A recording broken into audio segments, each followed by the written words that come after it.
નમસ્કાર ખેડૂત મિત્રો. તો આજે હું આવી ગયો છું દાણાની ખેતીની અંદર. તો દાણાની અંદર આપણી એગ્રી પ્રોડક્ટ વાપરેલી છે. તમે દાણાની અંદર ફ્લાવરિંગ જોઈ શકો છો. સુપર ફ્લાવરિંગ લાગી ગયો છે અને નીચે દાણા પણ બંધાઈ ગયા છે. આ ઉપરનો માળ ચાલુ થઈ ગયો, ઉપર ફ્લાવરિંગ ચાલુ થઈ ગયું છે અને જોરદાર ફ્લાવરિંગ તમે જોઈ શકો છો. એકની આખું ખેતર ભરચક ફ્લાવરિંગથી થઈ ગયું છે અને નીચે પણ દાણા લાગી ગયા છે અને ઉપરનો માળ પણ ચાલુ થઈ ગયો છે.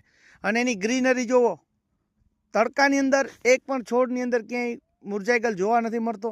અને આમ જુઓ, ફૂલ કાયદેસર કમ્પ્લીટ લાગી ગયા છે. નીચે દાણા પણ બંધાવા માંડ્યા છે અને ઉપર માળ પણ ચાલુ છે. તમે એકને ઉપર પણ ફ્લાવરિંગ જોરદાર છે, તમે જોઈ શકો છો ફ્લાવરિંગ. તો આખું ખેતર ભરચક છે. તમે પણ જો દાણાની ખેતી કરેલી છે તો જરૂર અમારો એકવાર સંપર્ક કરો. ચણા હોય કે દાણા હોય કે કલંજી હોય કે જીરું હોય, ફ્લાવરિંગ માટે અમારો એકવાર સંપર્ક કરો. તમને સુપર રિઝલ્ટ અપાવવાની જવાબદારી અમારી. બસ.